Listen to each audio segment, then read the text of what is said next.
Hi friends, welcome to Plums Fashion. So இன்றைக்கி கவி ஸ்டிச்சிங்கில் நம்ம ஒரு நார்மல் ப்ளவுஸ் எப்படி மார்க் பண்ணி கட் பண்ணி தைக்கிறது அப்படின்றதான் பார்க்க போகிறோம். இது எங்கள் ஊர் ஆடிசைடல் திருநாவுக்காக ஒருத்தவங்க அர்ஜென்ட்டாக கொண்டு வந்து கொடுத்த நார்மல் ப்ளவுஸ் இது. ஸோ அதுக்கு தான் ஃபஸ்ட்டு கை மார்க் பண்ண போகிறோம்.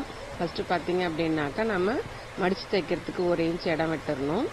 அடுத்து கையை வச்சு கையோடைய உயரத்தை குறிச்சிக்கிட்டு பக்கத்துலேயே தைக்கிறதுக்கு குறிச்சிக்கணும். அடுத்து ஆம்கோல் பகுதியை குறிச்சிக்கிட்டு அதுக்கு பக்கத்தில் தைக்கவும் இடம் விட்டு குறிச்சிக்கணும். இப்போது இடம் விட்டோம் இல்லைங்களா, அதை ரெண்டையுமே இப்போ வந்து ஜாயின் பண்ணிக்கிறோம். ஜாயின் பண்ணி இதை நம்ம வெட்டி எடுத்துக்கலாம். கை வந்து மார்க்கிங் அவ்வளோதாங்க. எங்கெங்கெல்லாம் கட் போடணுமோ அங்கங்கெல்லாம் கட் போட்டுக்கோங்க. உங்களுக்கு தைக்கும்போது ரொம்ப ஈஸியாக இருக்கும். ஸோ நான் அதை கை கட் பண்ணி எடுத்து வச்சுட்டேன். நெக்ஸ்ட்டு நாம் முதுகு கட் பண்ணலாம். முதுகுக்கும் நாம் 1 இன்ச்சு தைக்கிறதுக்கு மேலே மார்க் பண்ணிக்கணும். அடுத்து கழுத்துடைய உயரம் எவ்வளவோ அதை நம்ம குறிக்கணும். பாருங்கள், கழுத்து உயரத்தை குறிச்சிருக்கிறேன். நெக்ஸ்ட்டு முதுகு உயரம் எவ்வளவோ அதை குறிச்சிக்கணும். எங்கே அளவு குறித்தாலும் அதுக்கு மேலே 1/4 இன்ச்சு தைக்கிறதுக்கு நீங்கள் போட்டுக்க பழகணும். மறக்காமல் அதையும் போட்டுடணும், இல்லாட்டி உங்களுக்கு அளவு குறைஞ்சிரும். ஸோ அடுத்து பின்பக்கமாக நாம் வந்து ப்ளவுஸை மடிச்சுட்டு கீழே இடுப்போட சுற்றளவு இவங்க வந்து எனக்கு 1 இன்ச்சு அதிகமாக வைங்க, லூஸ் வைங்க அப்படின்றனால நான் 1 இன்ச்சு எக்ஸ்ட்ரா குறிச்சிக்கிறேன். ஸோ அடுத்து ஷோல்டர் மார்க் பண்ணி பக்கத்துலேயே தைக்கிறதுக்கு விட்டுக்கிறேன். நம்ம ஆம்கோல் சைட் ஷோல்டரும் மார்க் பண்ணிக்கிறோம். அடுத்து ஆம்கோல் மார்க் பண்ணி அதுக்கு மேலே தையலுக்கும் மார்க் பண்ணிக்கிறோம். ஸோ மார்க் பண்ணுறது இதுதாங்க. இப்போ வரைஞ்சிக்கலாம். நீங்கள் எந்த நெக் வரைகிறதா இருந்தாலும் ஃபஸ்ட்டு பா நெக் வரைஞ்சிக்கோங்க. அப்போ தான் உங்களுக்கு எந்த நெக்காக இருந்தாலும் ஈஸியாக உங்களுக்கு வரைய வரும். எந்த நெக்காக இருந்தாலுமே நீங்கள் பா நெக் போட்டுக்கோங்க முதல்ல. அடுத்து ஆம்கோல் ஜாயின் பண்ணலாம். இது வந்து ஆம்கோல் கர்வ் ஸ்கேல் கூட இருக்குது. பட் அது எங்கே கிடக்குனே தெரியல. நான் எப்பவுமே கையாலே வரைஞ்சிடுறது. ஸோ அந்த ஸ்கேல் யூஸ் பண்ணியுமே நீங்கள் ஆம்கோல் கர்வ் வரைஞ்சிக்கலாம். ஸோ நம்ம இப்போ முதுகு பகுதியை மார்க் பண்ணியாச்சு, கட் பண்ணுறோம். இப்போ இவங்க வந்து யூனெக்கு தான் கேட்டிருந்தாங்க. ஸோ அந்த யூனெக்கு தான் இப்போ நான் கொடுத்துருக்குறேன்.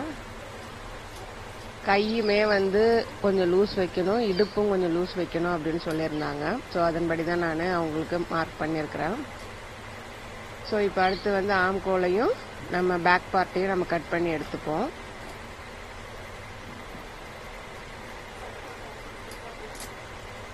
ஸோ நெக்ஸ்ட் இப்போது நம்ம ஃப்ரண்ட் பார்ட்டை கட் பண்ணி எடுக்கலாம். நீங்கள் பேக் பார்ட் கட் பண்ணீங்க இல்லையா, அதை வச்சு ஷோல்டரும் ஆம்கோலும் அப்படியே அதவே மார்க் பண்ணிக்கோங்க. அதை தனியாக நீங்கள் குறிக்கணும்னு அவசியம் கிடையாது. அதை மார்க் பண்ணிவிட்டு முன்பக்க கழுத்து அளவு எவ்வளோ வருதுன்னு அளவு ஜாக்கெட்டை வச்சு அளந்து நீங்கள் அதையும் மார்க் பண்ணிக்கோங்க.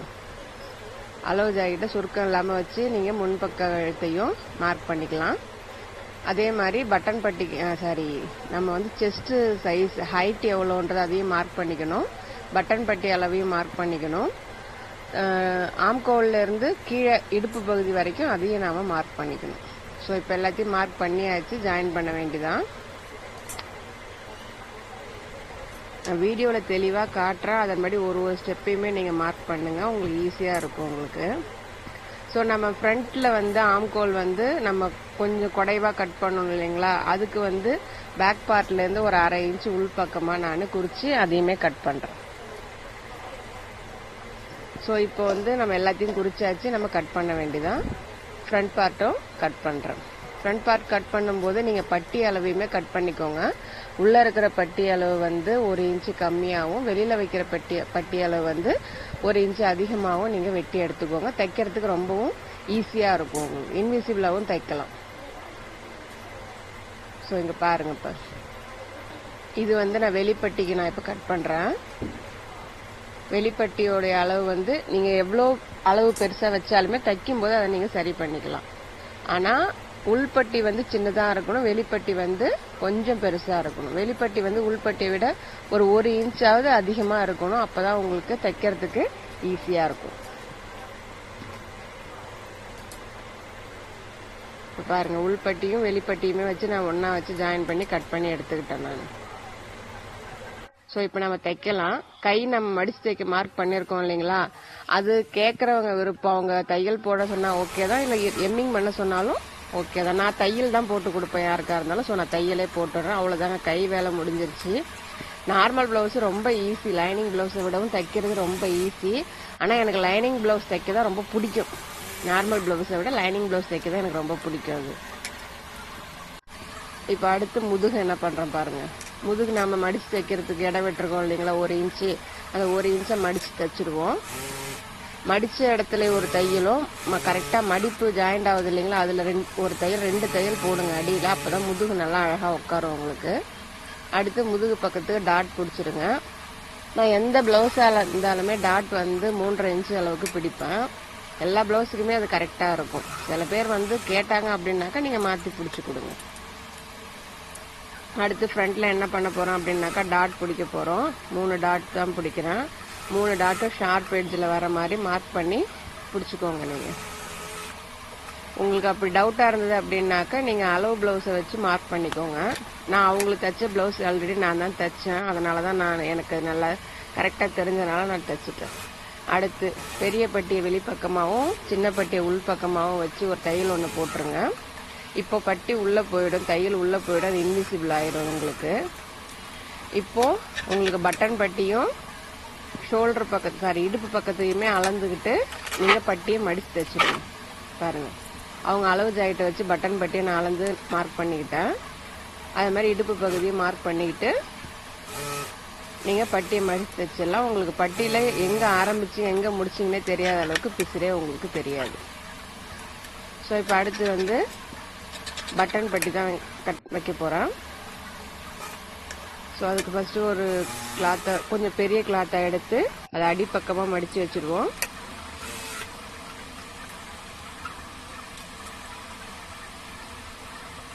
பட்டன் பட்டிக்கும் சரி, நம்ம பட்டன் ஹோல் போடுறதுக்கும் சரி, அடிப்பக்கம் அடித்து மேலே வரைக்கும் உள்பக்கமாக தைச்சிருங்க. இப்போ நமக்கு எல்லா பார்ட்டுமே நமக்கு ரெடி ஆயிடுச்சு. இப்போ எல்லாத்தையும் அட்டாச் பண்ண வேண்டியதான் நமக்கு வேலை. இப்போ ஃபஸ்ட்டு ஷோல்டர் அட்டாச் பண்ணிக்கலாம்.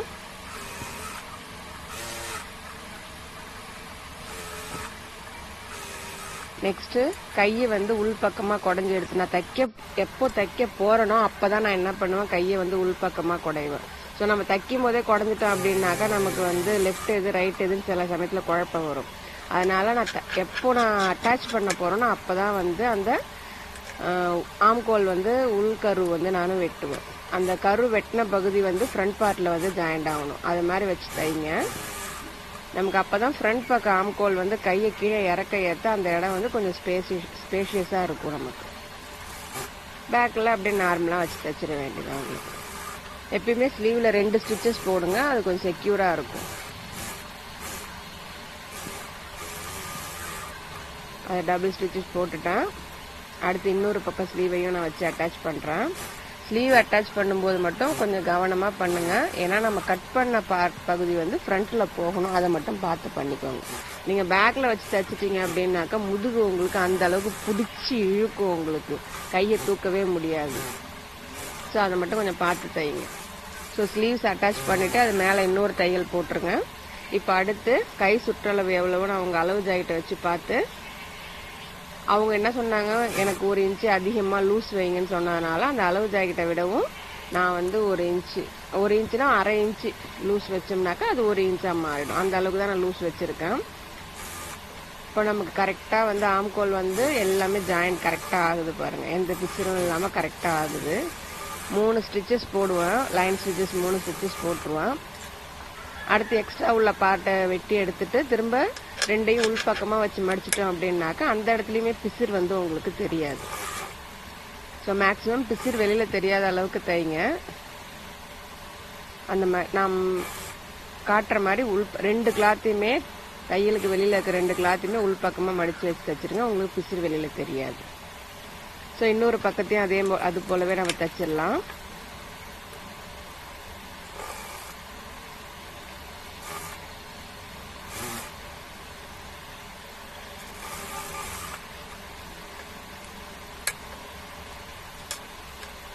எக்ஸ்ட்ரா இருக்கிற நூல் எல்லாத்தையுமே கட் பண்ணி எடுத்துட்டேன். இப்போ நமக்கு ப்ளவுஸ் ரெடி ஆயிடுச்சு.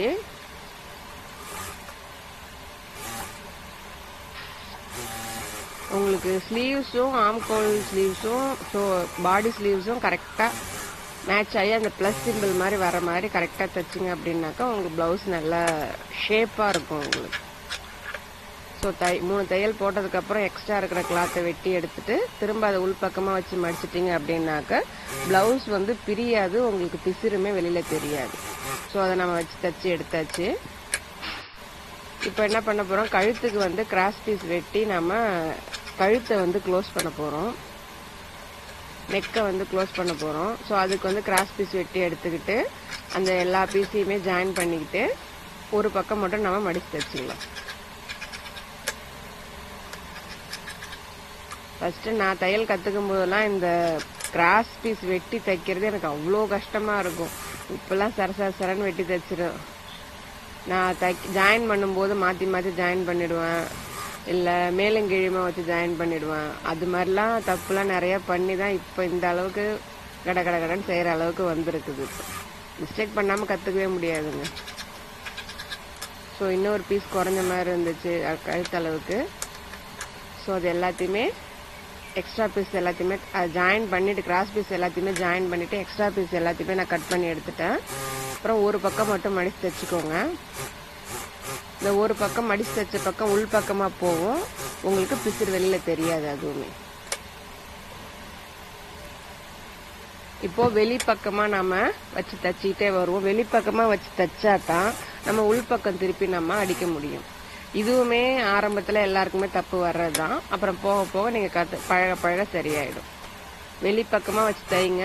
அந்த டேர்னிங் வரும்போது மட்டும் அந்த கிராஸ் பீஸில் கட் பண்ணி விட்டு வைங்க. அப்போ தான் உங்களுக்கு சுருக்கம் இல்லாமல் அந்த டேர்னிங் வந்து கிடைக்கும் உங்களுக்கு. ஸோ ஆல்ரெடி கிராஸ் பீஸுன்றனால சுருக்கம் வராது. இருந்தாலும் உங்களுக்கு பயமாக இருந்ததுன்னா நீங்கள் கட் பண்ணியே கொடுத்துக்கோங்க. இப்போ திரும்ப நம்ம என்ன பண்ணுறோம் பாருங்கள், நம்ம தைச்சதை வந்து அப்படியே உள்பக்கமாக திருப்பி நாம் அடிக்கிறோம். இது அடிக்கும்போது நெக்கு வந்து க்ளோஸ் ஆகிடும், எந்த பிசிறுமே உங்களுக்கு நெக்கில் இருக்காது. ஒரு தையல் மேல் பக்கமாக ஓரத்தில் போட்டுட்டு இன்னொரு தையலும் உள் பக்கமாக இருக்கிற பீஸுக்கும் போட்டுருங்க. 2 தையல் போடும்போது உங்களுக்கு நெக்கு வந்து நல்லா அழகாக செட் ஆகி உட்காரும் உங்களுக்கு. ஸோ அவ்வளோதாங்க, நாம் ஒரு ப்ளவுஸை ஃபினிஷ் பண்ணிட்டோம். இது நான் வித்தின் 1 ஹவரில் முடித்த அந்த ப்ளவுஸை நான் என் ப்ளவுஸ் ஸ்டிச்சிங் எப்படின்னு சொல்லுங்கள். தேங்க்ஸ் ஃபார் வாட்சிங்.